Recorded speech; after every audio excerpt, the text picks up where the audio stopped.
Do you want to know how to be more assertive in dating and your romantic relationships?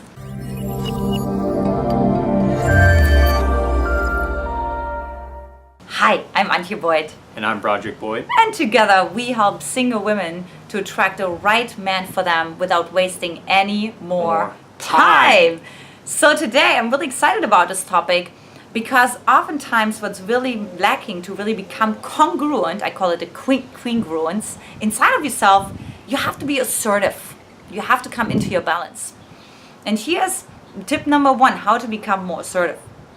So first off, it's about lose your guilt. Okay, so lose that guilt, like, when I set boundaries, I feel guilty, I shouldn't do this, the other person doesn't deserve it or didn't mean it or whatever the case may be, because I guarantee you when they set boundaries, they don't feel guilty, okay? So it's really about losing your guilt. Yeah, so oftentimes a great way to lose your guilt with setting boundaries is to see it as actually a gift.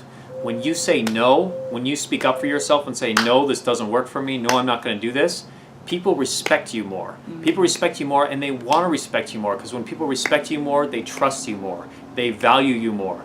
They're going to have a better time with you because they feel they can rely on you, that if they're a partner of yours, that if they're a friend of yours even, that you're going to stand up for both of you if you need to, and you're not going to let people push you around. Mm-hmm. So when you respect yourself and say no, and oftentimes that's all it takes is just saying no. Just practice saying no. No is a complete sentence.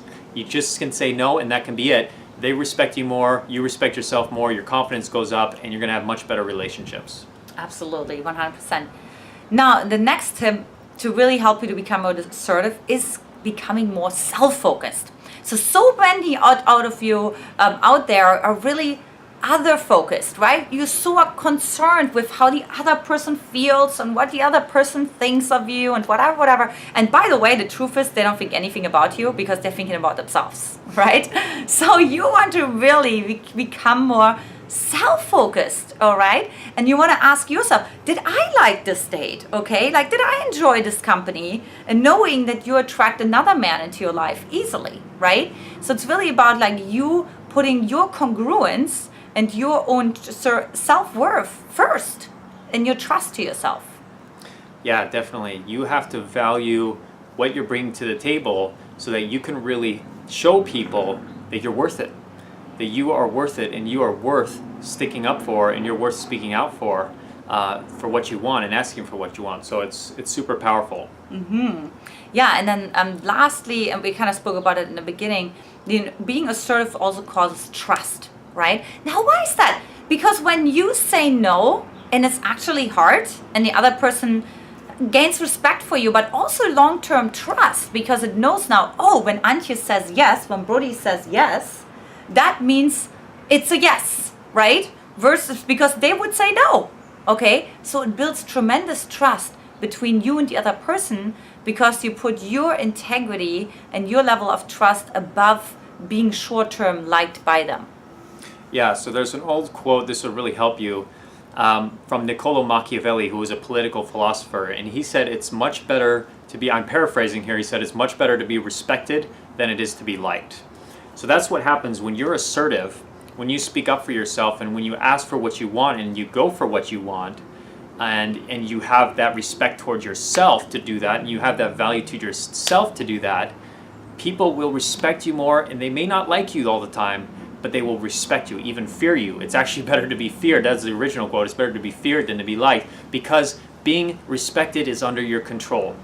Being liked is not under your control. The other person may like you one day and they may not like you the other day, but they can't help but respect you when you stand for what you want, you go for what you want, and you are assertive in what you want, valuing yourself all the while. Mm-hmm. And then tip number 4, I know I put like a bonus tip on here, okay, surprise! It's really about not everyone likes you, okay? Like, get over it. You will never be able to turn yourself into such a pretzel that everyone likes you. So once you get over this, that not the whole world likes you, that there's always going to be people who don't like your accent or your look, I don't know, what I mean? Anything, your values, whatever it is, right? Like, it doesn't matter. Don't take it personal because they just project things onto you anyways. Oftentimes they don't even know you, but you remind them of someone or whatever. and it just causes like a certain trigger, a certain emotional response inside of their body on a visceral level, and that's all what there is to it, right? So just really letting go again of like that everyone is gonna like you, because that's never gonna happen. Yeah, and what I'll add to it, super powerful, what Antia just mentioned. What I'll add to that is that look for the learning. And so what I mean by that is when you take action, when you take a risk, when you ask for what you want, or you make an offer, or you go on the date, or you speak up for yourself, or you set a boundary, think of it as letting go of the outcome, letting go of not being so concerned whether they like you or don't like you, whether you get what you want or you don't get what you want. Look for more for what am I going to learn from this? Whether I'm rejected, whether you're rejected or not, whether you succeed or fail, there's always going to be learning. There's always going to be that win of getting a learning of something to do better next time, of something to improve on, or something not to do again. So if you look for that learning, you always win. There's no chance of failure. You will always get what you want, which is the learning which will allow you to grow. So one thing I love to say is commit to the process, but detach from the outcome. And that's what that allows. When you put your energy into the process of becoming more assertive, speaking up for yourself, setting boundaries, going for what you want in relationship or in life, you will always win when you focus on that process and focus on the learning, because you'll always end up with something to take home and to move forward to the next level. I love that. So in summary, what we talked about today and how you really become more assertive is, number one, really releasing that guilt that you have inside of yourself. Number two is really becoming self-focused, okay? Focus on yourself, okay? And number three is you're really developing long-term trust with the other person.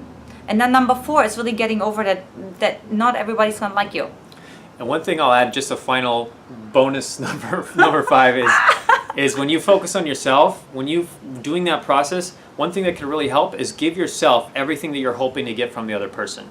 So whether it's a validation, respect, approval, love, significance, try to find ways to give that to yourself first. How can you love yourself more? How can you give yourself more significance? How can you compliment yourself more? How can you give yourself your own approval and make that the priority, filling yourself up first so that your cup overflows. And that way, people will, again, respect you more, and you'll be able to be more assertive because you'll be coming with a full energy to be able to do those things you need to do. Such a smart man. All right, so if you're really just thinking, I still don't know how to get rid of this guilt, right? I have this from my mom or my dad, or, I have this visceral response every time when I want to step into my power, when I want to speak up, and I just don't even know where to start, Antia, right? So with that, I created my Magnetize the Man method, my clarity call, where we really map, magnify, and manifest for you. We're really looking at those three areas and where are you stuck, right? Is it a mapping process? You don't even know where you are, who you are, and so from that place, you're always trying to be someone else, right? You're turning yourself into this pretzel. Or is it a magnification process where you're actually not shining your light onto your assets or onto the things that are really helping you to become more assertive and to come more into balance and become more magnetic? So we'll look at that, okay? That really gets you stuck in from manifesting the right man for you. So for that, hop on over to magnetizetheman.com and grab your slot as long as they last. Yes. Mosey on over to magnetizetheman.com to map and magnify and manifest your man. So awesome. We're really excited to go deeper with you and get the next step of your journey started. And we look forward to claiming those while they're available and talking to you again very soon on our next powerful video or call that we have. Absolutely. Training. So much love, and we'll talk to you very soon. Take care. Bye-bye. Mwah.